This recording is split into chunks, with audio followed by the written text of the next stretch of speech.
श्री गणेशाय नमः। श्री शिव महापुराण की कथा। विद्येश्वर संहिता। कर्पूरगौरं करुणावतारं संसारसारं भुजगेन्द्रहारं सदा वसन्तं हृदयारविन्दं भमं भवानी सहितं नमामि। बोलो शिव शंकर भगवान की जय। अथ एकादश अध्यायः। शिवलिंग की स्थापना, उसके लक्षण और पूजन की विधि का वर्णन तथा शिव पद की प्राप्ति कराने वाले कर्मों का विवेचन। ऋषियों ने पूछा, सूत जी, शिवलिंग की स्थापना कैसे करनी चाहिए, उसका लक्षण क्या है तथा उसकी पूजा कैसे करनी चाहिए, किस देश काल में करनी चाहिए और किस द्रव्य के द्वारा उसका निर्माण होना चाहिए।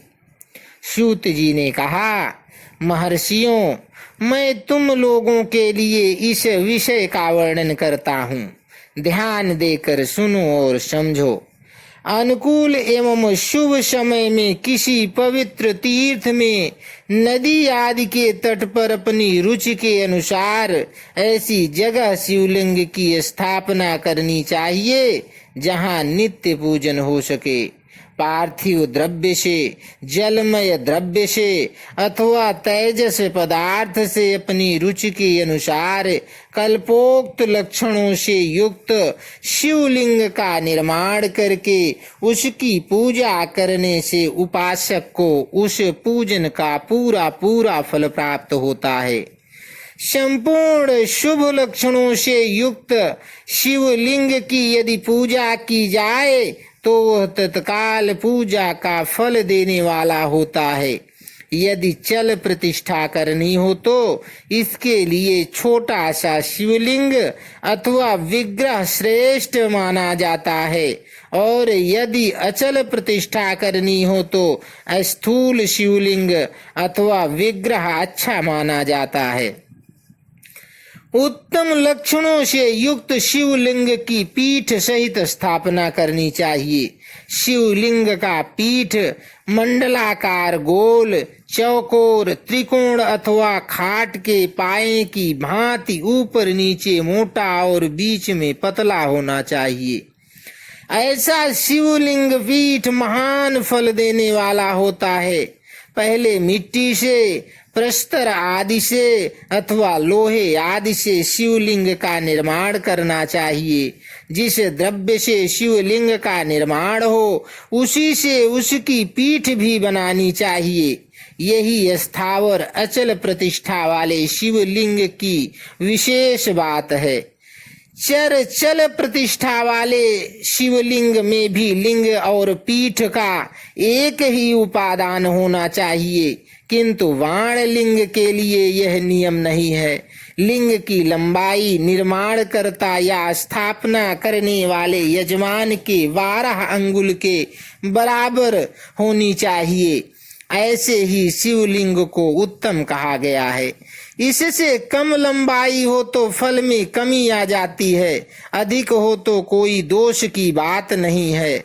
चरलिंग में भी वैसा ही नियम है। उसकी लंबाई कम से कम कर्ता के 1 अंगुल के बराबर होनी चाहिए। उससे छोटा होने पर अल्प फल मिलता है, किंतु उससे अधिक होना दोष की बात नहीं है। यजमान को चाहिए कि वह पहले शिल्पा शास्त्र के अनुसार एक विमान या देवालय बनवाए जो देवगणों की मूर्तियों से अलंकृत हो। उसका गर्भगृह बहुत ही सुंदर, सुदृढ़ और दर्पण के समान स्वच्छ हो। उसे 9 प्रकार के रत्नों से विभूषित किया गया हो, उसमें पूर्व और पश्चिम दिशा में 2 मुख्य द्वार हों, जहाँ शिवलिंग की स्थापना करनी हो उस स्थान के गर्त में नीलम, लाल, वैदूर्य, श्याम, मरकत, मोती, मूंगा, गोमेद और हीरा, इन 9 रत्नों को तथा अन्य महत्वपूर्ण द्रव्यों को वैदिक मंत्रों के साथ छोड़ें। सद्योजात आदि 5 वैदिक मंत्रों द्वारा शिवलिंग का 5 स्थानों में क्रमशः पूजन करके अग्नि में हविष्य की अनेक आहुतियां दें और परिवार सहित मेरी पूजना करके गुरु स्वरूप आचार्य को धन से तथा भाई बंधुओं को मन चाही वस्तुओं से संतुष्ट करें।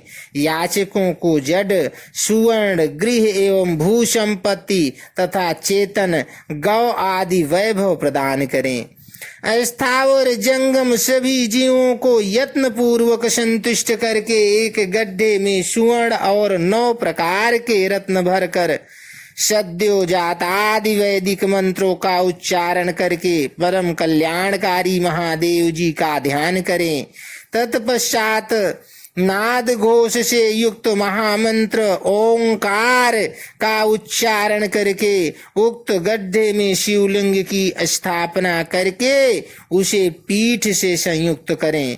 इस प्रकार पीठ युक्त लिंग की स्थापना करके उसे नित्य लेप दीर्घ काल तक टिके रहने वाले मसाले से जोड़कर स्थिर करें। इसी प्रकार वहां परम सुंदर वेर मूर्ति की भी स्थापना करनी चाहिए। सारांश यह है कि भूमि संस्कार आदि की सारी विधि जैसी लिंग प्रतिष्ठा के लिए कही गई है वैसी ही वेर मूर्ति प्रतिष्ठा के लिए भी समझनी चाहिए। अंतर इतना ही है कि लिंग प्रतिष्ठा के लिए प्रणव मंत्र के उच्चारण का विधान है, परंतु वेर की प्रतिष्ठा पंचाक्षर मंत्र से करनी चाहिए। जहाँ लिंग की प्रतिष्ठा हुई है वहाँ भी उत्सव के लिए बाहर सवारी निकालने आदि के निमित्त वेर मूर्ति को रखना आवश्यक है। वेर को बाहर से भी लिया जा सकता है, उसे गुरुजनों से ग्रहण करें। बाह्य वेर वही लेने योग्य है जो साधु पुरुषों द्वारा पूजित हो। इस प्रकार लिंग में और वेर में भी की हुई महादेव जी की पूजा शिव पद प्रदान करने वाली होती है। स्थावर और जंगम के भेद से लिंग भी 2 प्रकार का कहा गया है। वृक्ष लता आदि को स्थावर लिंग कहते हैं और कृमि कीट आदि को जंगम लिंग। स्थावर लिंग की सींचने आदि के द्वारा सेवा करनी चाहिए और जंगम लिंग को आहार एवं जल आदि देकर तृप्त करना उचित है। उन स्थावर जंगम जीवों को सुख पहुँचाने में अनुरक्त होना भगवान शिव का पूजन है, ऐसा विद्वान पुरुष मानते हैं। यों चराचर जीवों को ही भगवान शंकर के प्रतीक मानकर उनका पूजन करना चाहिए। इस तरह शिवलिंग की स्थापना करके विविध उपचारों द्वारा उसका पूजन करें। अपनी शक्ति के अनुसार नित्य पूजा करनी चाहिए तथा देवालय के पास ध्वजारोपण आदि करना चाहिए। शिवलिंग साक्षात शिव का पद प्रदान करने वाला होता है अथवा चरलिंग में खोडोपसारों द्वारा यथोरीति से क्रमशः पूजन करें। यह पूजन भी शिव पद प्रदान करने वाला है। आवाहन, आसन, अर्घ्य, पाद्य, पद्यांग, आचमन, अभ्यंग पूर्वक स्नान, वस्त्र एवं यज्ञोपवीत, गंध, पुष्प, धूप, दीप, नैवेद्य, तांबूल, समर्पण, नीराजन, नमस्कार और विसर्जन, ये 16 उपचार हैं। अथवा अर्घ्य से लेकर नैवेद्य तक विधिवत पूजन करें। अभिषेक, नैवेद्य, नमस्कार और तर्पण ये सब यथाशक्ति नित्य करें। इस तरह किया हुआ शिव का पूजन शिव पद की प्राप्ति कराने वाला होता है। अथवा किसी मनुष्य के द्वारा स्थापित शिवलिंग में, ऋषियों द्वारा स्थापित शिवलिंग में, देवताओं द्वारा स्थापित शिवलिंग में, अपने आप प्रकट हुए स्वयंभू लिंग में तथा अपने द्वारा नूतन स्थापित हुए शिवलिंग में भी उपचार समर्पण पूर्वक जैसे तैसे पूजन करने से या पूजन की सामग्री देने से भी मनुष्य ऊपर जो कुछ कहा गया है वह सारा फल प्राप्त कर लेता है। क्रमशः परिक्रमा और नमस्कार करने से भी शिवलिंग शिव पद की प्राप्ति कराने वाला होता है। यदि नियम पूर्वक शिवलिंग का दर्शन मात्र कर लिया जाए तो वह भी कल्याणप्रद होता है। मिट्टी, आटा, गाय के गोबर, फूल, कनेर, पुष्प, फल, गुड़, मक्खन, भस्म अथवा अन्य से भी अपनी रुचि के अनुसार शिवलिंग बनाकर तदनुसार उसका पूजन करें। अथवा प्रतिदिन 10,000 प्रणव मंत्र का जप करें अथवा दोनों संध्याओं के समय एक एक सहस्त्र प्रणव का जप किया करें। यह क्रम भी शिव पद की प्राप्ति कराने वाला है, ऐसा जानना चाहिए। जप काल में मकारांत प्रणव का उच्चारण मन की शुद्धि कराने वाला होता है। समाधि में मानसिक जप का विधान है तथा अन्य सब समय भी उपांशु जप ही करना चाहिए। नाद और बिंदु से युक्त ओंकार के उच्चारण को विद्वान पुरुष समान प्रणव कहते हैं। यदि प्रतिदिन आदर पूर्वक 10,000 पंचाक्षर मंत्र का जप किया जाए अथवा दोनों संध्याओं के समय एक एक सहस्त्र का ही जप किया जाए तो उसे शिव पद की प्राप्ति कराने वाला समझना चाहिए। ब्राह्मणों के लिए आदि में प्रणव से युक्त पंचाक्षर मंत्र अच्छा बताया गया है। कलश से किया हुआ स्नान, मंत्र की दीक्षा, मातृकाओं का न्यास, सत्य से पवित्र अंतःकरण वाला ब्राह्मण तथा ज्ञानी गुरु, इन सब को उत्तम माना गया है। द्विजों के नाम नमः शिवाय के उच्चारण का विधान है। द्विजेतरों के लिए अंत में नमः पद के प्रयोग की विधि है, अर्थात वो शिवाय नमः इस मंत्र का उच्चारण करें। स्त्रियों के लिए भी कहीं कहीं विधि पूर्वक नमोन्त उच्चारण का ही विधान है, अर्थात वे भी शिवाय नमः का ही जप करें। कोई कोई ऋषि ब्राह्मण की स्त्रियों के लिए नमः पूर्वक शिवाय के जप की अनुमति देते हैं, अर्थात वे नमः शिवाय का जप करें। पंचाक्षर मंत्र का 5 करोड़ जप करके मनुष्य भगवान सदा शिव के समान हो जाता है। 1, 2, 3 अथवा 4 करोड़ का जप करने से क्रमशः ब्रह्मा, विष्णु, रुद्र तथा महेश्वर का पद प्राप्त होता है।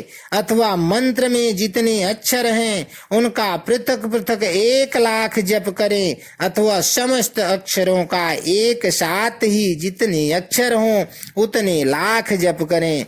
इस तरह के जप को शिव पद की प्राप्ति कराने वाला समझना चाहिए। यदि 1000 दिनों में प्रतिदिन 1 सहस्त्र जप के क्रम से पंचाक्षर मंत्र का 10 लाख जप पूरा कर लिया जाए और प्रतिदिन ब्राह्मण भोजन कराया जाए तो उस मंत्र से अभीष्ट कार्य की सिद्धि होने लगती है।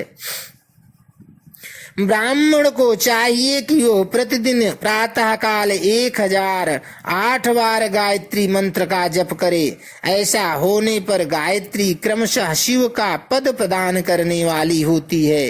वैद मंत्रों और वैदिक सूक्तों का भी नियम पूर्वक जप करना चाहिए। वेदों का पारायण भी शिव पद की प्राप्ति कराने वाला है, ऐसा जानना चाहिए। अन्यान्य जो बहुत से मंत्र हैं उनका भी जितने अक्षर हों उतने लाख जप करें।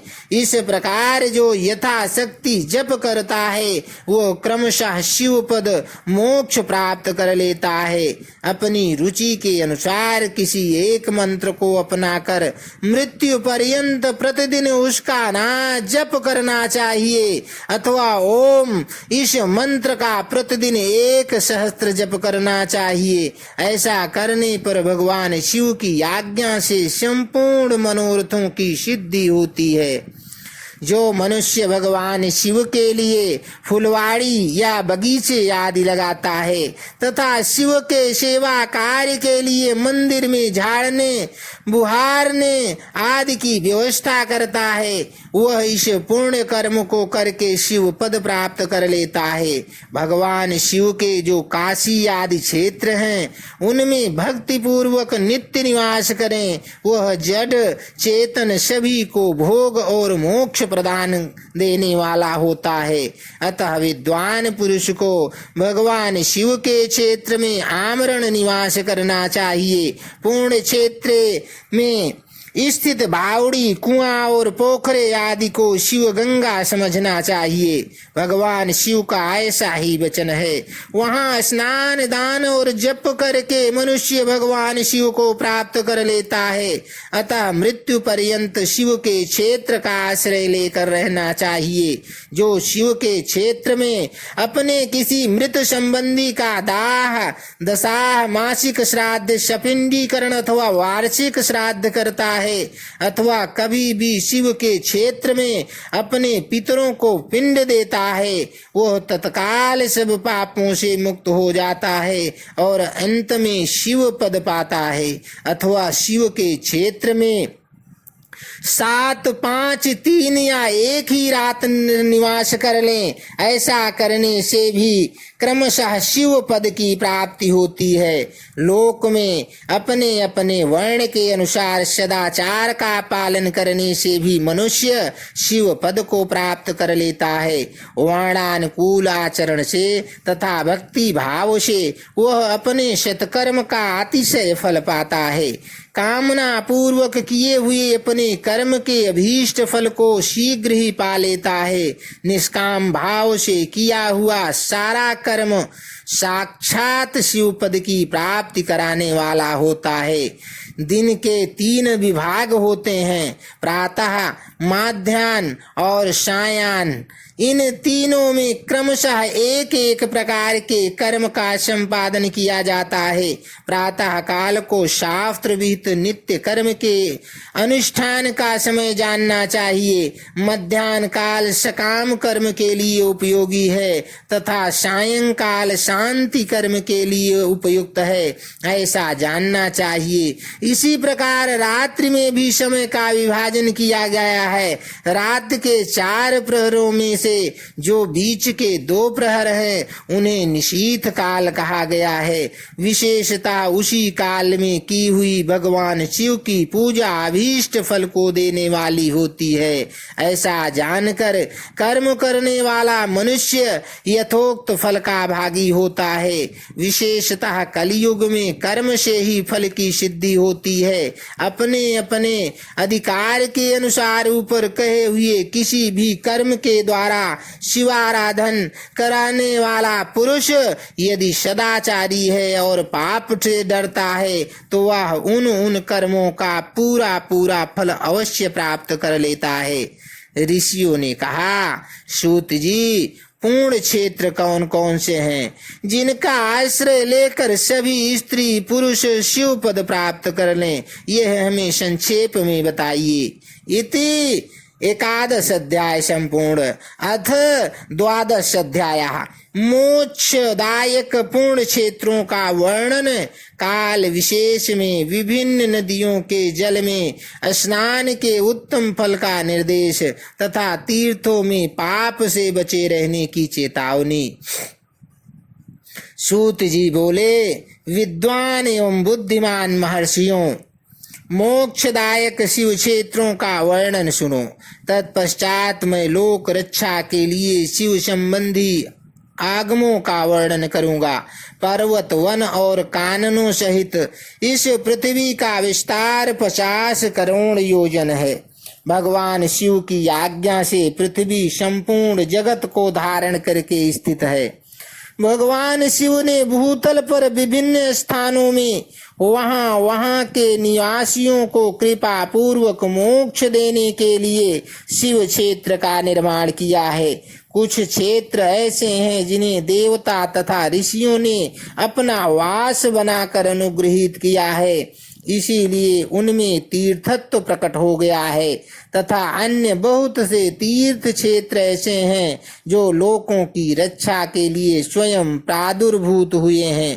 तीर्थ और क्षेत्र में जाने पर मनुष्य को सदा स्नान, दान और जप आदि करना चाहिए, अन्यथा वह रोग, दरिद्रता तथा मूकता आदि दोषों का भागी होता है। जो मनुष्य इस भारतवर्ष के भीतर मृत्यु को प्राप्त होता है, वह अपने पुण्य के फल से ब्रह्मलोक में वास करके पुण्य क्षय के पश्चात पुनः मनुष्य योनि में ही जन्म लेता है। पापी मनुष्य पाप करके दुर्गति में ही पड़ा रहता है। ब्राह्मणों, पुण्य क्षेत्र में पाप कर्म किया जाए तो वह और भी दृढ़ हो जाता है। अतः पुण्य क्षेत्र में निवास करते समय सूक्ष्म से सूक्ष्म अथवा थोड़ा सा भी पाप ना करें। सिंधु और सतलज नदी के तट पर बहुत से पुण्य क्षेत्र हैं। सरस्वती नदी परम पवित्र और 60 मुख वाली कही गई है, अर्थात उसकी 60 धाराएं हैं। विद्वान पुरुष सरस्वती के उन धाराओं के तट पर निवास करें तो वह क्रमशः ब्रह्म पद को प्राप्त कर लेते हैं। हिमालय पर्वत से निकली हुई पूर्ण सलीला गंगा 100 मुख वाली नदी है। उसके तट पर काशी, प्रयाग आदि अनेक पुण्य क्षेत्र हैं। वहाँ मकर राशि के सूर्य होने पर गंगा की तटभूमि पहले से भी अधिक प्रशस्त एवं पुण्यदायक हो जाती है। सोनभद्र नदी की 10 धाराएं हैं।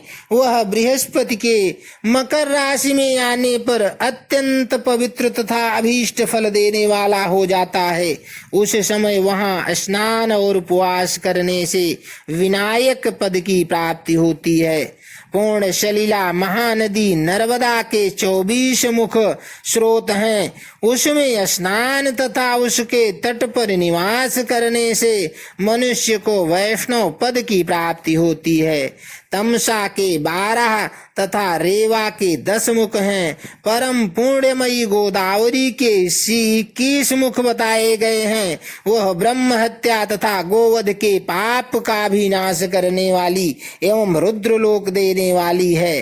कृष्णवेणी नदी का जल बड़ा पवित्र है। वह नदी समस्त पापों का नाश करने वाली है। उसके 18 मुख बताए गए हैं तथा वह विष्णु लोक प्रदान करने वाली है। तुंगभद्रा के 10 मुख हैं। वह ब्रह्मलोक देने वाली है। पूर्ण सलीला सुवर्ण मुखरी के 9 मुख कहे गए हैं। ब्रह्मलोक से लौटे हुए जीव उसी के तट पर जन्म लेते हैं। सरस्वती नदी, पंपा सरोवर, कन्याकुमारी, अंतरीप तथा शुभ कारक श्वेत नदी, ये सभी पूर्ण क्षेत्र हैं। इनके तट पर निवास करने से इंद्रलोक की प्राप्ति होती है। सही पर्वत से निकली हुई महानदी कावेरी परम पुण्यमयी है। उसके 27 मुख बताए गए हैं। वह संपूर्ण अभीष्ट वस्तुओं को देने वाली है। उसके तट स्वर्ग लोक की प्राप्ति कराने वाले तथा ब्रह्म और विष्णु का पद देने वाले हैं। कावेरी के 2 जो तट शैव क्षेत्र के अंतर्गत हैं, वे अभीष्ट फल देने के साथ ही शिवलोक प्रदान करने वाले भी हैं। नैमिषारण्य तथा बदरिका आश्रम में सूर्य और बृहस्पति के मेष राशि में आने पर यदि स्नान करें तो उस समय वहां किए हुए स्नान, पूजन आदि को ब्रह्मलोक की प्राप्ति कराने वाला जानना चाहिए।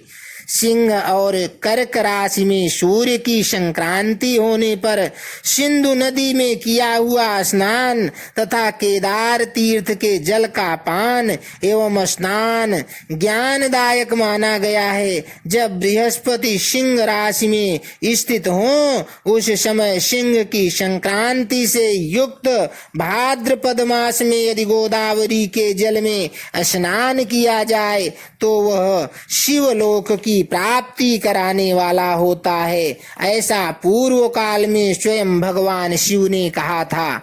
जब सूर्य और बृहस्पति कन्या राशि में स्थित हों तब यमुना और सोनभद्र में स्नान करें। वह स्नान धर्मराज तथा गणेश जी के लोक में महान भोग प्रदान कराने वाला होता है। यह महर्षियों की मान्यता है। जब सूर्य और बृहस्पति तुला राशि में स्थित हों उस समय कावेरी में स्नान करें। वह स्नान भगवान विष्णु के वचन की महिमा से संपूर्ण अभीष्ट वस्तुओं को दान देने वाला माना गया है। जब सूर्य और बृहस्पति वृश्चिक राशि पर आ जाएं, तब मार्गशीर्ष अगहन के महीने में नर्मदा में स्नान करने से श्री विष्णु लोक की प्राप्ति हो सकती है। सूर्य और बृहस्पति के धन राशि में स्थित होने पर सुवर्ण मुखरी नदी में स्नान किया हुआ शिवलोक प्रदान कराने वाला होता है, जैसा कि ब्रह्मा जी का वचन है। जब सूर्य और बृहस्पति मकर राशि में स्थित हों उस समय माघ मास में गंगा जी के जल में स्नान करना चाहिए। ब्रह्मा जी का कथन है कि वह स्नान शिवलोक की प्राप्ति कराने वाला होता है। शिवलोक के पश्चात ब्रह्मा और विष्णु के स्थानों में सुख भोगने पर अंत में मनुष्य को ज्ञान की प्राप्ति हो जाती है। माघ मास में तथा सूर्य के कुंभ राशि में स्थित होने पर फाल्गुन मास में गंगा जी के तट पर किया हुआ श्राद्ध, पिंडदान अथवा तिलोदक दान पिता और नाना दोनों कुलों के पितरों की अनेकों पीढ़ियों का उद्धार करने वाला माना गया है। सूर्य और बृहस्पति जब मीन राशि में स्थित हों तब कृष्णवेणी नदी में किए गए स्नान की ऋषियों ने प्रशंसा की है। उन महीनों में पूर्वोक्त तीर्थों में किया हुआ स्नान इंद्र पद की प्राप्ति कराने वाला होता है। विद्वान पुरुष गंगा अथवा कावेरी नदी का आश्रय लेकर तीर्थवास करे। ऐसा करने से तत्काल किए हुए पाप का निश्चय ही नाश हो जाता है। रुद्रलोक प्रदान करने वाले बहुत से क्षेत्र हैं। ताम्रपर्णी और वेगवती ये दोनों नदियां ब्रह्मलोक की प्राप्ति रूप फल देने वाली हैं। इन दोनों के तट पर कितने ही स्वर्गदायक क्षेत्र हैं। इन दोनों के मध्य में बहुत से पुण्य पद प्रदान क्षेत्र हैं। वहां निवास करने वाला विद्वान पुरुष वैसे फल का भागी होता है। सदाचार, उत्तम वृत्ति तथा सद्भावना के साथ मन में दया भाव रखते हुए विद्वान पुरुष को तीर्थ में निवास करना चाहिए, अन्यथा उसका फल नहीं मिलता। पूर्ण क्षेत्र में किया हुआ थोड़ा सा पुण्य भी अनेक प्रकार से वृद्धि को प्राप्त होता है तथा वहाँ किया हुआ छोटा सा पाप भी महान हो जाता है। यदि पूर्ण क्षेत्र में रहकर ही जीवन बिताने का निश्चय हो तो उस पुण्य संकल्प से उसका पहले का सारा पाप तत्काल नष्ट हो जाएगा, क्योंकि पुण्य को ऐश्वर्यदायक कहा गया है। ब्राह्मणों, तीर्थवास जनिक पुण्य कायिक, वाचिक और मानसिक सारे पापों का नाश कर देता है। तीर्थ में किया हुआ मानसिक पाप वज्रलेप हो जाता है, वह कई कल्पों तक पीछा नहीं छोड़ता। वैसा पाप केवल ध्यान से ही नष्ट होता है, अन्यथा नहीं। वाचिक पाप जप से तथा कायिक पाप शरीर को सुखाने जैसे कठोर तप से नष्ट होता है। अतः सुख चाहने वाले पुरुष को देवताओं की पूजा और ब्राह्मणों को दान दान देते हुए पाप से बचकर ही तीर्थ में निवास करना चाहिए। इति 12 अध्याय संपूर्ण। अथ 13 अध्यायः सदाचार, शौचाचार, स्नान, भस्म धारण, संध्या वंदन, प्रणव जप, गायत्री जप, दान, न्यायतः धनोपार्जन तथा अग्निहोत्र आदि की विधि एवं महिमा का वर्णन। ऋषियों ने कहा, सूत जी, अब आप शीघ्र ही हमें वो सदाचार सुनाइए जिससे विद्वान पुरुष पूर्ण लोकों पर विजय पाता है। स्वर्ग प्रदान करने वाले धर्ममय आचार तथा नरक का कष्ट देने वाले अधर्ममय आचारों का भी वर्णन कीजिए। सूत जी बोले, सदाचार का पालन करने वाला विद्वान ब्राह्मण ही वास्तव में ब्राह्मण नाम धारण करने का अधिकारी है। जो केवल वेदोक्त आचार का पालन करने वाला एवं वेद का अभ्यासी है, उस ब्राह्मण की विप्र संज्ञा होती है। सदाचार, वेदाचार तथा विद्या, इनमें से एक एक गुण से ही युक्त होने पर उसे द्विज कहते हैं। जिसमें स्वल्प मात्रा में ही आचार का पालन देखा जाता है, जिसने वेदाध्ययन भी बहुत कम किया है तथा जो राजा का सेवक, पुरोहित, मंत्री आदि है, उसे क्षत्रिय ब्राह्मण कहते हैं। जो ब्राह्मण कृषि तथा वाणिज्य कर्म करने वाला है और कुछ कुछ ब्राह्मणोचित आचार का भी पालन करता है, वह वैश्य ब्राह्मण है। तथा जो स्वयं ही खेत जोतता, हल चलाता है, उसे शूद्र ब्राह्मण कहा गया है। जो दूसरों के दोष देखने वाला और परद्रोही है, उसे चांडाल द्विज कहते हैं। इसी तरह क्षत्रियों में भी जो पृथ्वी का पालन करता है, वह राजा है। दूसरे लोग राजत्वहीन क्षत्रिय माने गए हैं। वैश्यों में भी जो धान्य आदि वस्तुओं का क्रय विक्रय करता है, वह वैश्य कहलाता है। दूसरों को वणिक कहते हैं। जो ब्राह्मणों, क्षत्रियों तथा वैश्यों की सेवा में लगा रहता है, वही वास्तव में शूद्र कहलाता है। जो शूद्र हल जोतने का काम करता है, उसे वृषल समझना चाहिए। सेवा, शिल्प और कर्षण से भिन्न वृत्ति का आश्रय लेने वाले शूद्र दस्यु कहलाते हैं। इन सभी वर्णों के मनुष्यों को चाहिए कि वह ब्रह्म मुहूर्त में उठकर पूर्वाभिमुख हो। सबसे पहले देवताओं का, फिर धर्म का, फिर अर्थ का, उसकी प्राप्ति के लिए उठाए जाने वाले क्लेशों का तथा आय और व्यय का भी चिंतन करें। रात के पिछले पहर को उषा काल जानना चाहिए। उस अंतिम पहर का जो आधा या मध्य भाग है, उसे संधि कहते हैं।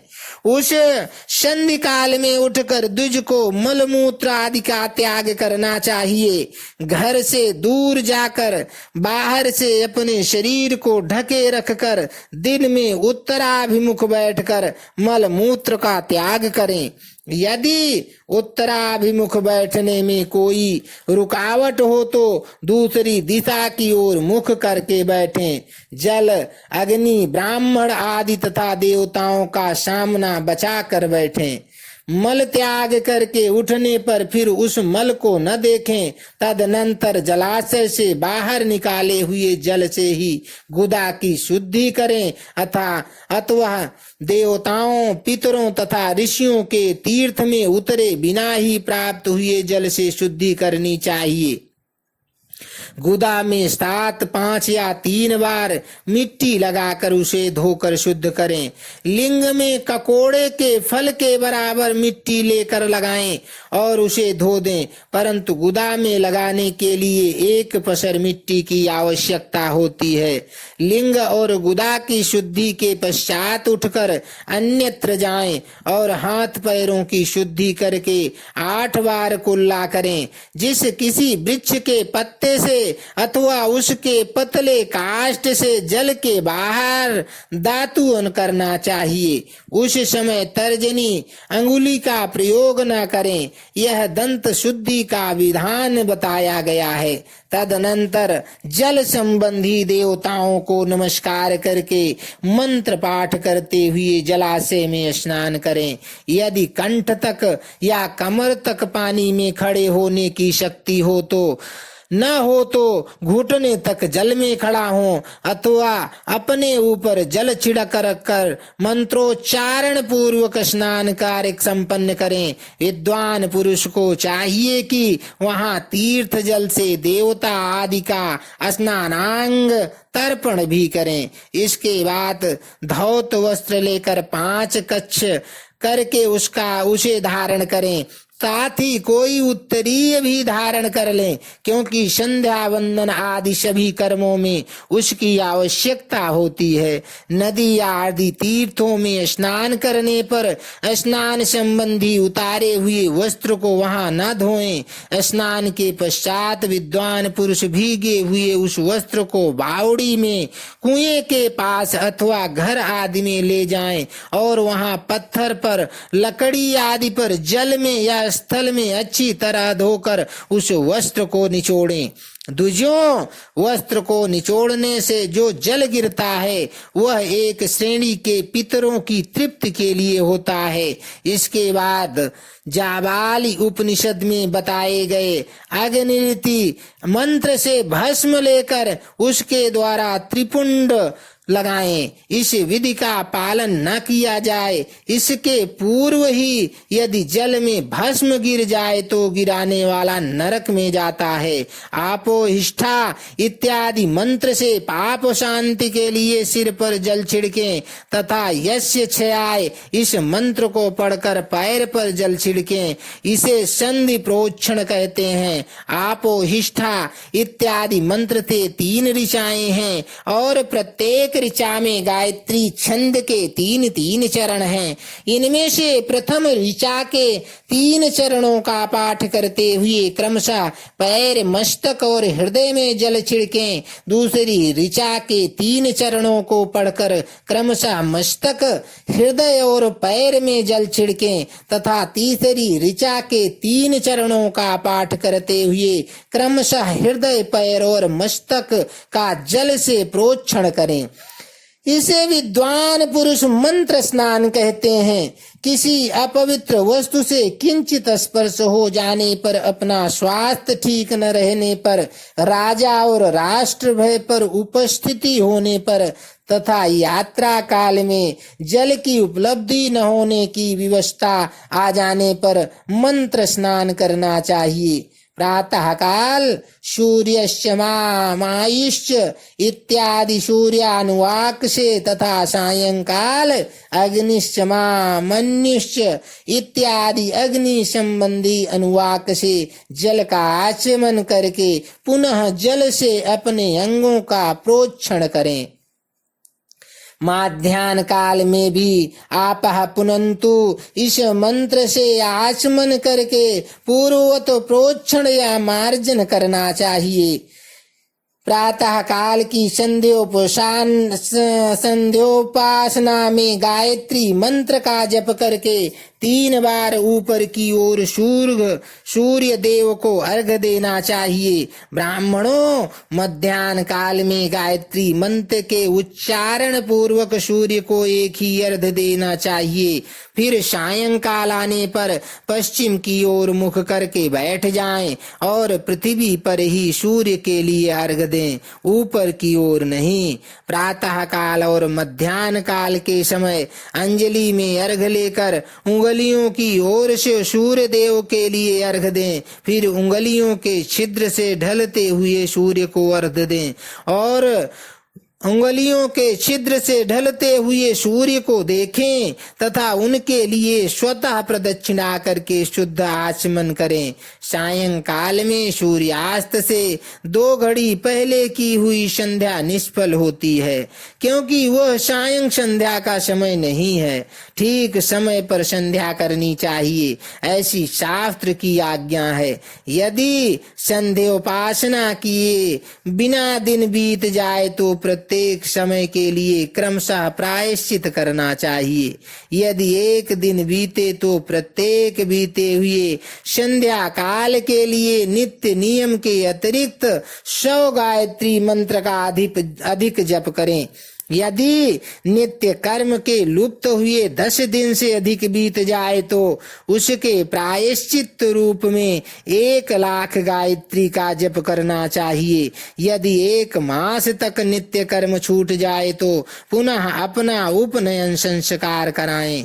अर्थ सिद्धि के लिए ईश, गौरी, कार्तिकेय, विष्णु, ब्रह्मा, चंद्रमा और यम का तथा ऐसे ही अन्य देवताओं का भी शुद्ध जल से तर्पण करें। फिर तर्पण कर्म को ब्रह्मार्पण करके शुद्ध आचमन करें।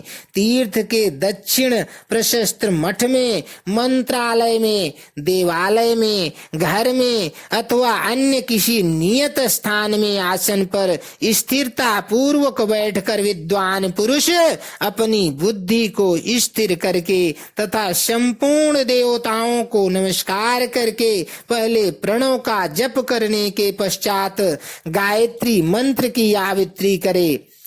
प्रणव के आ, उ और मां इन 3 अक्षरों से जीव और ब्रह्म की एकता का प्रतिपादन होता है। इस बात को जानकर प्रणव ओम का जप करना चाहिए। जप काल में यह भावना करनी चाहिए कि हम तीनों लोकों की सृष्टि करने वाले ब्रह्मा, पालन करने वाले विष्णु तथा संहार करने वाले रुद्र की जो स्वयं प्रकाश चिन्मय है उपासना करते हैं। यह ब्रह्म स्वरूप ओंकार हमारी कर्मेंद्रियों और ज्ञानेंद्रियों की वृत्तियों को, मन की वृत्तियों को तथा बुद्धि वृत्तियों को सदा भोग और मोक्ष प्रदान करने वाले धर्म एवं ज्ञान की ओर प्रेरित करे। प्रणव के इस अर्थ का बुद्धि के द्वारा चिंतन किया हुआ जो इसका जप करता है वह निश्चय ही ब्रह्म को प्राप्त कर लेता है। अर्थात अर्थानुसंधान के बिना भी प्रणव का नित्य जप करना चाहिए। इससे ब्राह्मणत्व की पूर्ति होती है। ब्राह्मणत्व की पूर्ति के लिए शेष ब्राह्मण को प्रतिदिन प्रातः काल 1 सहस्त्र गायत्री मंत्र का जप करना चाहिए। मध्याह्न काल में 100 बार और सायंकाल में 28 बार जप की विधि है। अन्य वर्ण के लोगों को अर्थात क्षत्रिय और वैश्य को तीनों संध्याओं के समय यथासाध्य गायत्री जप करना चाहिए। शरीर के भीतर मूलाधार, स्वाधिष्ठान, मणिपुर, अनाहत, आज्ञा और सहस्त्रार ये 6 चक्र हैं। इनमें मूलाधार से लेकर सहस्त्रार्थ 6 स्थानों में क्रमशः विद्येश्वर, ब्रह्मा, विष्णु, ईश, जीवात्मा और परमेश्वर स्थित हैं। इन सब में ब्रह्म बुद्धि करके इनकी एकता का निश्चय करें और वह ब्रह्म मैं हूँ ऐसी भावना पूर्वक प्रत्येक श्वास के साथ सोहम का जप करें। उन्हीं वेदेश्वर आदि की ब्रह्मरंध्र आदि में तथा इस शरीर से बाहर की भावना करें। प्रकृति के विकार भूत महत तत्व से लेकर पंचभूत पर्यंत तत्वों से बना हुआ जो शरीर है, ऐसे सहस्त्रों शरीरों का एक एक अजपा गायत्री के जप से एक एक के क्रम से अतिक्रमण करके जीव को धीरे धीरे परमात्मा से संयुक्त करें। यह जप का तत्व बताया गया है। 100 या 28 मंत्रों के जप से उतने ही शरीरों का अतिक्रमण होता है। इस प्रकार जो मंत्रों का जप है, इसी को आदि क्रम से वास्तविक जप जानना चाहिए। 1000 बार जप किया हुआ जप ब्रह्मलोक प्रदान करने वाला होता है, ऐसा जानना चाहिए। 100 बार किया हुआ जप इंद्र पद की प्राप्ति कराने वाला माना गया है। ब्रह्मांडेतर पुरुष आत्मरक्षा के लिए जो स्वल्प मात्रा में जप करता है, वह ब्राह्मण के कुल में जन्म लेता है। प्रतिदिन सूर्योपस्थान करके उपर्युक्त रूप से जप का अनुष्ठान करना चाहिए। 12 लाख गायत्री का जप करने वाला पुरुष पूर्ण रूप से ब्राह्मण कहा गया है। जिस ब्राह्मण ने 1 लाख गायत्री का भी जप न किया हो, उसे वैदिक कार्य में न लगाएं। 70 वर्ष की अवस्था तक नियम पालन पूर्वक कार्य करें। इसके बाद गृह त्याग कर संन्यास ले लें। परिव्राजक या सन्यासी पुरुष नित्य प्रातः काल 12,000 प्रणव का जप करें। यदि एक दिन इस नियम का उल्लंघन हो जाए तो दूसरे दिन उसके बदले में उतना मंत्र और अधिक जप करना चाहिए और सदा इस प्रकार जप को चलाने का प्रयत्न करना चाहिए। यदि क्रमशः 1 मास आदि का उल्लंघन हो गया तो 1.5 लाख जप करके उसका प्रायश्चित करना चाहिए। इससे अधिक समय तक नियम का उल्लंघन हो जाए तो पुनः नए सिरे से गुरु से नियम ग्रहण करें। ऐसा करने से दोषों की शांति होती है, अन्यथा वह रौरव नरक में जाता है। जो सकाम भावना से युक्त गृहस्थ ब्राह्मण है, उसी को धर्म अथवा तथा अर्थ के लिए प्रयत्न करना चाहिए। मुमुक्षु ब्राह्मण को तो सदा ज्ञान का ही अभ्यास करना चाहिए। धर्म से अर्थ की प्राप्ति होती है, अर्थ से भोग सुलभ होता है, फिर उस भोग से वैराग्य की संभावना होती है। धर्म पूर्वक उपार्जित धन से जो भोग प्राप्त कर लेता है, उसे से एक दिन अवश्य वैराग्य का उदय होता है। धर्म के विपरीत अधर्म से उपार्जित किए हुए धन के द्वारा जो भोग प्राप्त होता है, उससे भोगों के प्रति आसक्ति उत्पन्न होती है। मनुष्य धर्म से धन पाता है, तपस्या से उसे दिव्य रूप की प्राप्ति होती है। कामनाओं का त्याग करने वाले पुरुष के अंतःकरण की शुद्धि होती है, उस शुद्धि से ज्ञान का उदय होता है, इसमें संशय नहीं है। सत्य युग आदि में तप को ही प्रशस्त कहा गया है, किंतु कल युग में द्रव्य साध्य धर्म दान आदि अच्छा माना गया है। सत्य युग में ध्यान से, त्रेता में तपस्या से और द्वापर में यज्ञ करने से ज्ञान की सिद्धि होती है, परंतु कलयुग में प्रतिमा भगवत विग्रह की पूजा करने से ज्ञान लाभ होता है। अधर्म हिंसा दुख रूप है और धर्म रूप है। अधर्म से मनुष्य दुख पाता है और धर्म से वह सुख एवं अभ्युदय का भागी होता है। दुराचार से दुख प्राप्त होता है और सदाचार से सुख। अतः भोग और मोक्ष की सिद्धि के लिए धर्म का उपार्जन करना चाहिए। जिसके घर में कम से कम 4 मनुष्य हैं, ऐसे कुटुंबी ब्राह्मण को जो 100 वर्ष के लिए जीवन निर्वाह की सामग्री देता है, उसके लिए वह दान ब्रह्मलोक की प्राप्ति कराने वाला होता है। 1 सहस्त्र चंद्रायण व्रत का अनुष्ठान ब्रह्मलोकदायक माना गया है। जो क्षत्रिय 1 सहस्त्र कुटुंब को जीविका और आवास देता है, उसका वह कर्म इंद्र लोक की प्राप्ति कराने वाला होता है।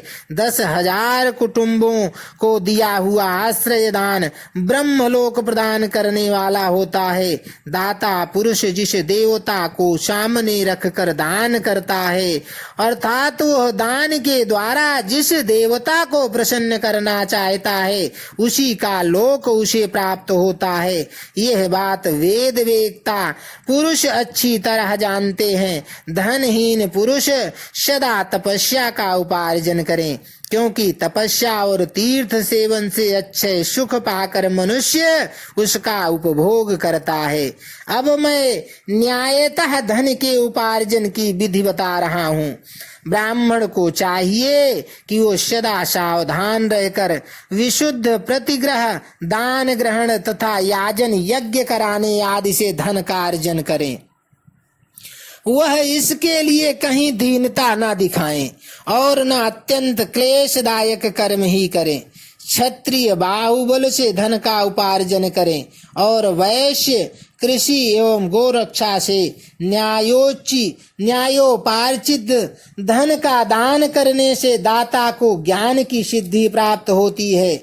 ज्ञान सिद्धि द्वारा सब पुरुषों को गुरु कृपा और मोक्ष सिद्धि सुलभ होती है। मोक्ष से स्वरूप की सिद्धि, ब्रह्म रूप से स्थिति प्राप्त होती है, जिससे मुक्त पुरुष परमानंद का अनुभव करता है।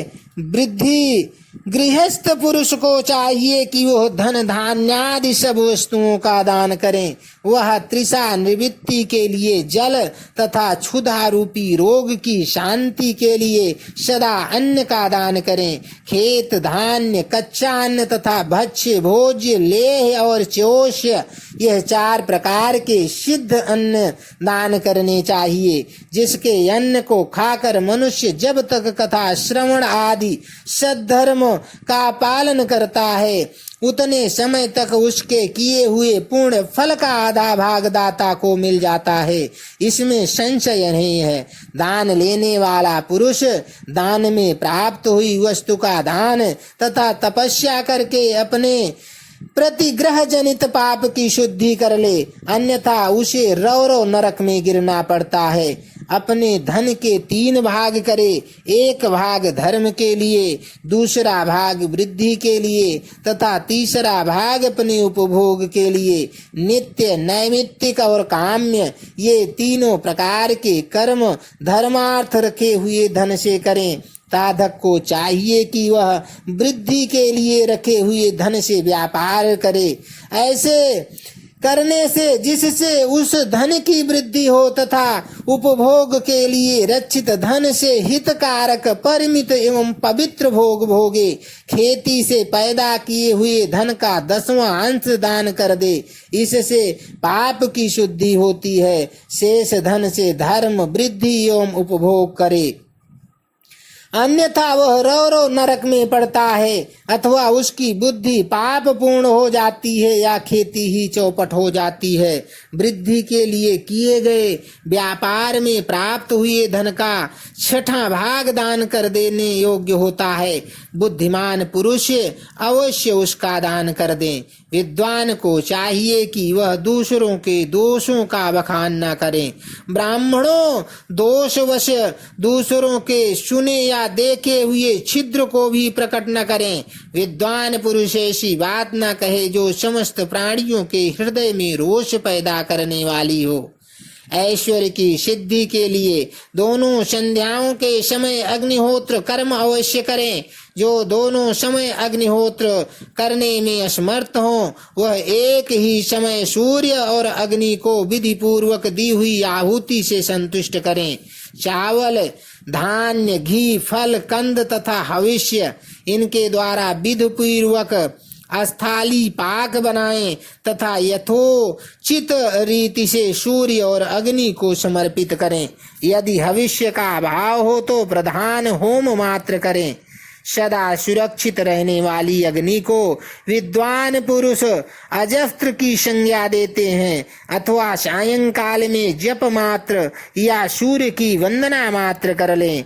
आत्मज्ञान की इच्छा वाले तथा धनार्थी पुरुष को भी इस प्रकार विधिवत उपासना करनी चाहिए, जो सदा ब्रह्म यज्ञ में तत्पर होते हैं, देवताओं की पूजा में लगे रहते हैं, नित्य अग्नि पूजा एवं गुरु पूजा में अनुरक्त होते हैं तथा ब्राह्मणों को तृप्त किया करते हैं। वे सब लोग स्वर्ग लोक के भागी होते हैं। इति अध्याय 13 संपूर्ण। अथ चतुर्दशो अध्यायः अग्निभय देव यज्ञ और ब्रह्म यज्ञ आदि का वर्णन। भगवान शिव के द्वारा सातों वारों का निर्माण तथा उनमें देवाराधन से विभिन्न प्रकार के फलों की प्राप्ति का कथन। ऋषियों ने कहा, प्रभो, अग्नि यज्ञ, देव यज्ञ, ब्रह्म यज्ञ, गुरु पूजा तथा ब्रह्म तृप्त का हमारे समक्ष क्रमशः वर्णन कीजिए। सूत जी बोले, महर्षियों, गृहस्थ पुरुष अग्नि में सायंकाल और प्रातः काल जो चावल आदि द्रव्य की आहुति देता है उसी को अग्नि यज्ञ कहते हैं। जो ब्रह्मचर्य आश्रम में स्थित है उन ब्रह्मचारियों के लिए समाधि का आधान ही अग्नि यज्ञ है। वो समाधि का ही अग्नि में हवन करें। ब्राह्मणों, ब्रह्मचर्य आश्रम में निवास करने वाले द्विजों का जब तक विवाह न हो जाए और वे औपसानाग्नि की प्रतिष्ठा न कर लें तब तक उनके लिए अग्नि में समिधा की आहुति, व्रत आदि का पालन तथा विशेष यजन आदि ही कर्तव्य हैं। यही उनके लिए अग्नि यज्ञ है। द्विजों, जिन्होंने बाह्य अग्नि को विसर्जित करके अपने आत्मा में ही अग्नि का आरोप कर लिया है, ऐसे वामनप्रस्थियों और सन्यासियों के लिए यही हवन या अग्नि यज्ञ है कि वे विहित समय पर हितकर परिमित और पवित्र अन्न का भोजन कर लें। ब्राह्मणों, सायंकाल अग्नि के लिए दी हुई आहुति संपत्ति प्रदान करने वाली होती है, ऐसा जानना चाहिए। और प्रातः काल सूर्य देव को दी हुई आहुति आयु की वृद्धि कराने वाली होती है। यह बात अच्छी तरह समझ लेनी चाहिए। दिन में अग्निदेव सूर्य में ही वश प्रविष्ट हो जाते हैं, अतः प्रातः काल सूर्य को ही दी हुई आहुति भी अग्नि यज्ञ के ही अंतर्गत है। इस प्रकार यह अग्नि यज्ञ का वर्णन किया गया है। इंद्र आदि समस्त देवताओं के उद्देश्य से अग्नि में जो आहुति दी जाती है उसे देव यज्ञ समझना चाहिए। अस्थाली पाक आदि यज्ञों को देव यज्ञ ही मानना चाहिए। लौकिक अग्नि में प्रतिष्ठित जो चूडाकरण आदि संस्कार निमित्तिक हवन कर्म है उन्हें भी देव यज्ञ के ही अंतर्गत जानना चाहिए। अब ब्रह्म यज्ञ का वर्णन सुनो। द्विज को चाहिए कि वह देवताओं की तृप्ति के लिए निरंतर ब्रह्म यज्ञ करे। वेदों का जो नित्य अध्ययन या स्वाध्ययन होता है उसी को ब्रह्म यज्ञ कहा गया है।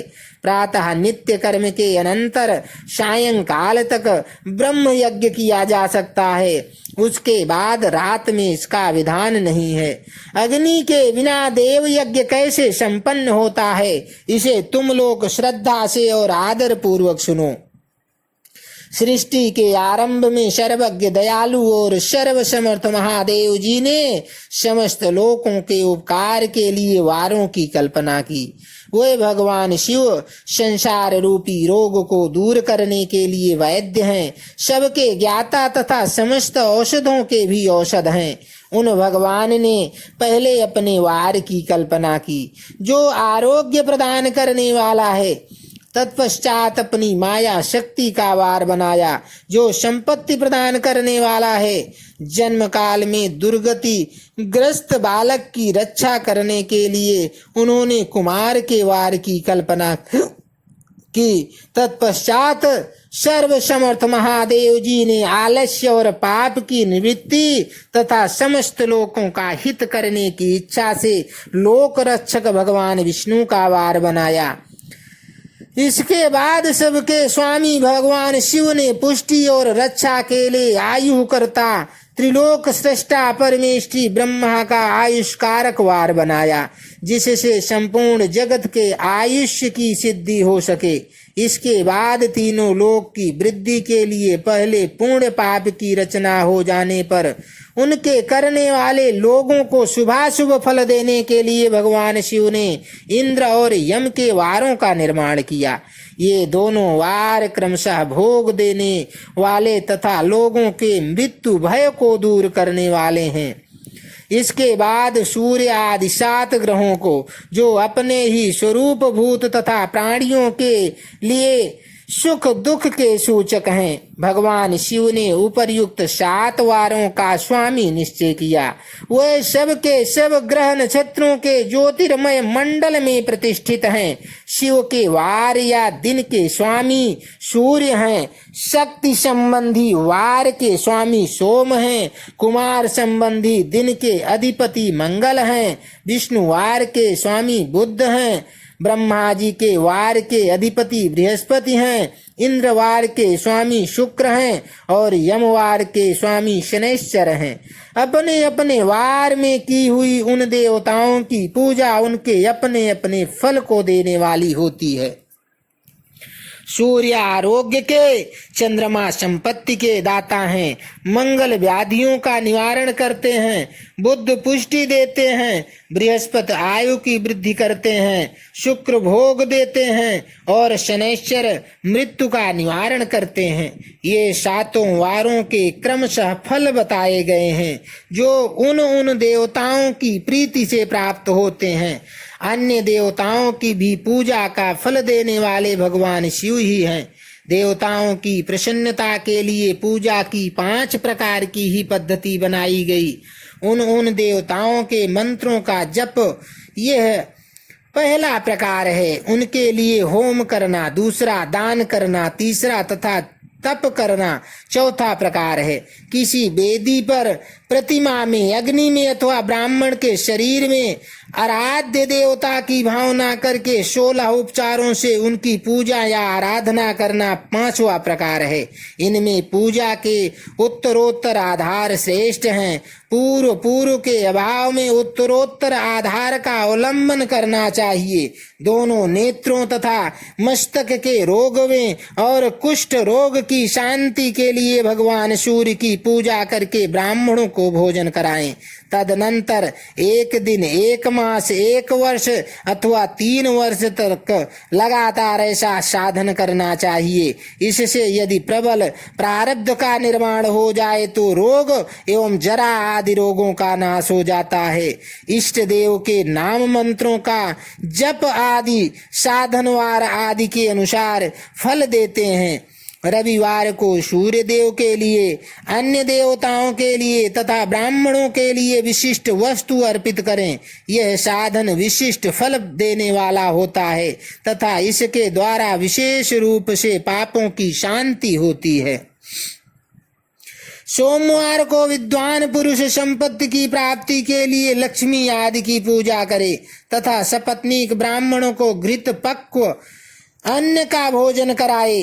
मंगलवार को रोगों की शांति के लिए काली आदि की पूजा करे तथा उड़द, मूंग एवं अरहर की दाल से युक्त अन्न ब्राह्मणों को भोजन कराए। बुधवार को विद्वान पुरुष दधि युक्त अन्न से भगवान विष्णु का पूजन करे। ऐसा करने से सदा पुत्र, मित्र और कलत्र आदि की पुष्टि होती है। जो दीर्घायु होने की इच्छा रखता हो वह गुरुवार को देवताओं की पुष्टि के लिए वस्त्र, यज्ञोपवीत तथा घृत मिश्रित खीर से यजन पूजन करे। भोगों की प्राप्ति के लिए शुक्रवार को एकाग्र चित्त होकर देवताओं का पूजन करे और ब्राह्मणों की तृप्ति के लिए खडरस युक्त अन्न दे। इसी प्रकार स्त्रियों की प्रसन्नता के लिए सुंदर वस्त्र आदि का विधान करे। शनैश्चर अपमृत्यु का निवारण करने वाला है। उस दिन बुद्धिमान पुरुष रुद्र आदि की पूजा करे। तिल के होम से, दान से देवताओं को संतुष्ट करके ब्राह्मणों को तिल मिश्रित अन्न भोजन कराए। जो इस तरह देवताओं की पूजा करेगा वह आरोग्य आदि फल का भागी होगा। देवताओं के नित्य पूजन, विशेष पूजन, स्नान, दान, जप, होम तथा ब्राह्मण तर्पण आदि में एवं रवि आदि वारों में विशेष तिथि और नक्षत्रों का योग प्राप्त होने पर विभिन्न देवताओं के पूजन में सर्वज्ञ जगदीश्वर भगवान शिव ही उन देवताओं के रूप में पूजित हों। सब लोगों को आरोग्य आदि फल प्रदान करते हैं। देश, काल, पात्र, द्रव्य, श्रद्धा एवं लोक के अनुसार उनके तारतम्य क्रम का ध्यान रखते हुए महादेव जी की आराधना करने वाले लोगों को आरोग्य आदि फल देते हैं। शुभ मांगलिक कार्य के आरंभ प्रारंभ में और अशुभ अंत्येष्टि आदि कर्म के अंत में तथा जन्म नक्षत्रों के आने पर गृहस्थ पुरुष अपने घर में आरोग्य आदि की समृद्धि के लिए सूर्य आदि ग्रहों का पूजन करें। इससे सिद्ध है कि देवताओं का यजन संपूर्ण अभीष्ट वस्तुओं को देने वाला है। ब्राह्मणों का देव यजन कर्म वैदिक मंत्र के साथ होना चाहिए। यहाँ ब्राह्मण शब्द क्षत्रिय और वैश्य का भी उपलक्षण है। यहाँ ब्राह्मण शब्द क्षत्रिय और वैश्य का भी उपलक्षण है। शूद्र आदि दूसरों का देव यज्ञ तांत्रिक विधि से होना चाहिए। शुभ फल की इच्छा रखने वाले मनुष्यों को सातों हुई दिन अपनी शक्ति के अनुसार सदा देव पूजन करना चाहिए। निर्धन मनुष्य तपस्या व्रत आदि के कष्ट सहन द्वारा और धनी धन के द्वारा देवताओं की आराधना करें। वह बार बार श्रद्धा पूर्वक इस तरह के धर्म का अनुष्ठान करता है और बारंबार पुण्य लोकों में नाना प्रकार के भोग कर पुनः इस पृथ्वी पर जन्म ग्रहण करता है। धनवान पुरुष सदा भोग सिद्धि के लिए मार्ग में वृक्षादि लगाकर लोगों के लिए छाया की व्यवस्था करे। जलाशय, कुआं, बावली और पोखरे बनवाए। वेद शास्त्रों की प्रतिष्ठा के लिए पाठशाला का निर्माण करे तथा अन्य प्रकार से भी धर्म का संग्रह करता रहे। धनी को यह सब कार्य सदा ही करते रहना चाहिए। समयानुसार पुण्य कर्मों के परिपाक से अंतःकरण शुद्ध होने पर ज्ञान की सिद्धि हो जाती है। द्विजों, जो इस अध्याय को सुनता है, पढ़ता है और सुनने की व्यवस्था करता है, उसे देव यज्ञ का फल प्राप्त होता है। इति अध्याय 14। अथ 15वां अध्याय देश काल पात्र और दान आदि का विचार। ऋषियों ने कहा, समस्त पदार्थों के ज्ञाताओं में श्रेष्ठ सूत जी, अब आप क्रमशः देश काल आदि का वर्णन करें। सूत जी बोले, महर्षियों, देव यज्ञ आदि कर्मों में अपना शुद्ध गृह समान फल देने वाला होता है, अर्थात अपने घर में किए हुए देव यज्ञ आदि शास्त्रोक्त फल को सम मात्रा में देने वाले होते हैं। गौशाला का स्थान घर की अपेक्षा 10 गुना फल देता है। जलाशय का तट उससे भी 10 गुना महत्व रखता है। जहाँ बेल, तुलसी एवं पीपल वृक्ष का मूल निकट हो, वह स्थान जलाशय के तट से भी 10 गुना फल देने वाला होता है।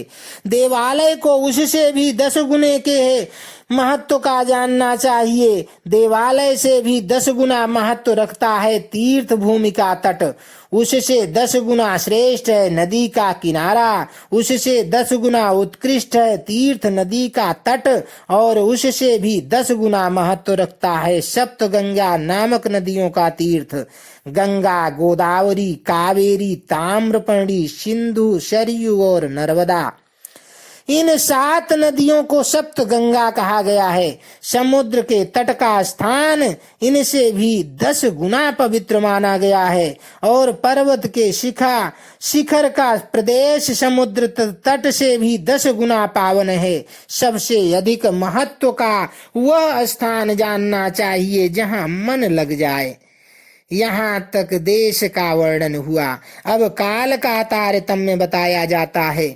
सत्य युग में यज्ञ, दान आदि कर्म पूर्ण फल देने वाले होते हैं, ऐसा जानना चाहिए। त्रेता युग में उसका 3/4 फल मिलता है।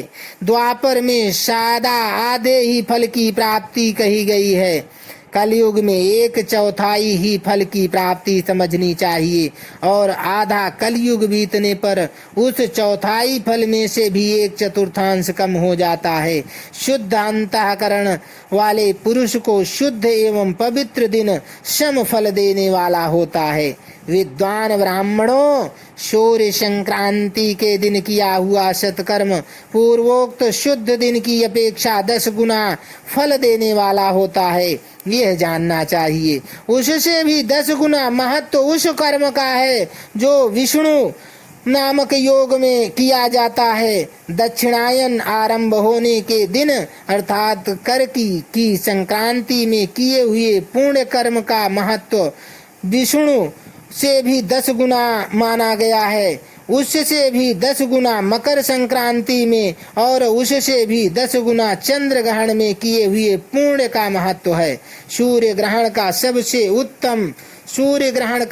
सबसे उत्तम है। उसमें किए हुए पुण्य कर्म का फल चंद्र ग्रहण से भी अधिक और पूर्ण मात्रा में होता है। इस बात को विप्र पुरुष जानते हैं। जगत रूपी सूर्य का राहु रूपी विष से संयोग होता है, इसलिए सूर्य ग्रहण का समय रोग प्रदान करने वाला है। अतः उस विष की शांति के लिए उस समय स्नान, दान और जप करें। वह काल विष की शांति के लिए उपयोगी होने के कारण पुण्य पद प्रदान माना गया है। जन्म नक्षत्र के दिन तथा व्रत की पूर्ति के दिन का समय सूर्य ग्रहण के समान ही समझा जाता है, परंतु महापुरुषों के संग का काल करोड़ों सूर्य ग्रहण के समान पावन है, ऐसा ज्ञानी पुरुष जानते मानते हैं। तपोनिष्ठ योगी और ज्ञाननिष्ठ यति ये पूजा के पात्र हैं, क्योंकि ये पापों के नाश में कारण होते हैं। जिसने 24 लाख गायत्री का जप कर लिया हो, ब्राह्मण भी पूजा का उत्तम पात्र है। वह संपूर्ण फलों और भोगों को देने में समर्थ है। जो पतन से त्राण करता अर्थात नरक में गिरने से बचाता है, उसके लिए इसी गुण के कारण शास्त्र में पात्र शब्द का उपयोग होता है। वह दाता का पातक से त्राण करने के कारण पात्र कहलाता है। गायत्री अपने गायक का पतन से त्राण करती है, इसीलिए वह गायत्री कहलाती है। जैसे इस लोक में जो धनहीन है वह दूसरे को धन नहीं देता, जो यहाँ धनवान है वही दूसरे को धन दे सकता है, उसी तरह जो स्वयं शुद्ध और पवित्र आत्मा है वही दूसरे मनुष्यों का त्राण या उद्धार कर सकता है। जो गायत्री का जप करके शुद्ध हो गया है वही शुद्ध ब्राह्मण कहलाता है। इसलिए दान, जप, होम और पूजा सभी कर्मों के लिए वही शुद्ध पात्र है। ऐसा ब्राह्मण ही दान तथा रक्षा करने की पात्रता रखता है। स्त्री हो या पुरुष जो भी भूखा हो वही अन्न दान का पात्र है। जिसको जिस वस्तु की इच्छा हो उसे वह वस्तु बिना मांगे ही दे दी जाए तो दाता को उस दान का पूरा पूरा फल प्राप्त होता है, ऐसी महर्षियों की मान्यता है। जो सवाल या याचना करने के बाद दिया गया हो वह दान आधा ही फल देने वाला बताया गया है। अपने सेवक को दिया हुआ दान 1/4 फल देने वाला होता है।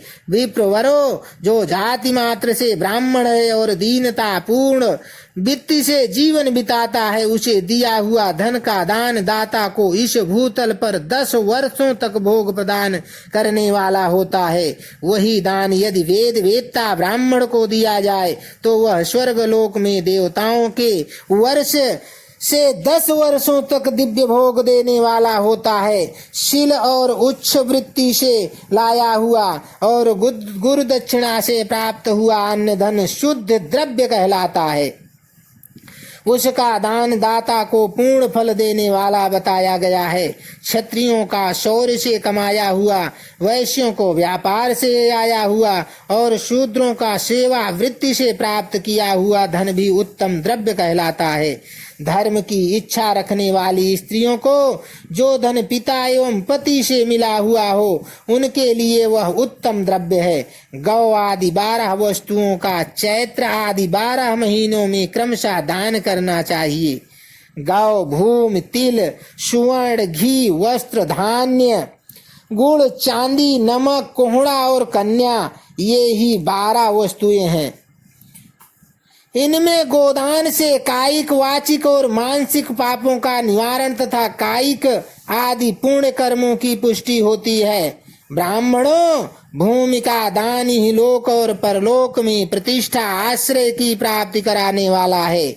तिल का दान बलवर्धक एवं मृत्यु का निवारक होता है। सुवर्ण का दान जठराग्नि को बढ़ाने वाला तथा वीर्यदायक है। घी का दान पुष्टि कारक होता है। वस्त्र का दान आयु की वृद्धि कराने वाला होता है, ऐसा जानना चाहिए। धान्य का दान अन्न धन की समृद्धि में कारण होता है। गुण का दान मधुर भोजन की प्राप्ति कराने वाला होता है। चांदी के दान से वीर की वृद्धि होती है। लवण का दान खडरस भोजन की प्राप्ति कराता है। सब प्रकार का दान सारी समृद्धि की सिद्धि के लिए होता है। विप्र पुरुष कोष्मांड के दान को पुष्टिदायक मानते हैं। कन्या का दान आजीवन भोग देने वाला कहा गया है।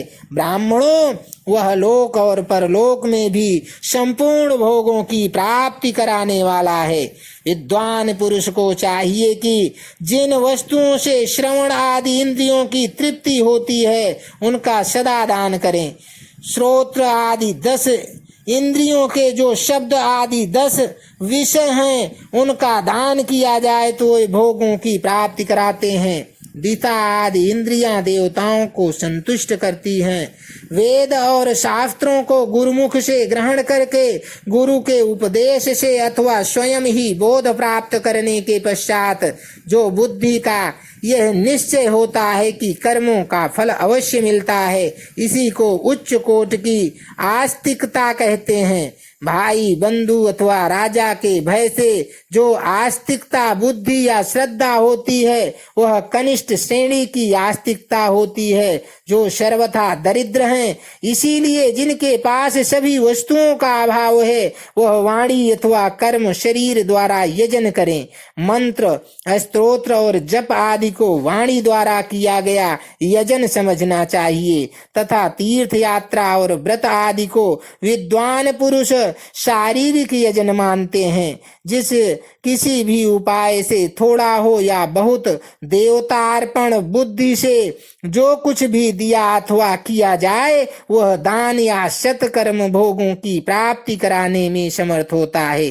तपस्या और दान ये 2 कर्म मनुष्य को सदा करने चाहिए तथा ऐसे गृह का दान करना चाहिए जो अपने वर्ण चमक दमक या सफाई और गुण सुख सुविधा से सुशोभित हो। बुद्धिमान पुरुष देवताओं की तृप्ति के लिए जो कुछ देते हैं वह अतिशय मात्रा में और सब प्रकार के भोग प्रदान करने वाला होता है। उस दान से विद्वान पुरुष ही लोक और परलोक में उत्तम जन्म और सदा सुलभ होने वाला भोग पाता है। ईश्वरार्पण बुद्धि से यज्ञ दान आदि कर्म करके मनुष्य मोक्ष का फलभागी होता है। इति अध्याय 15। ओम नमः शिवाय। बोलो शंकर भगवान की जय।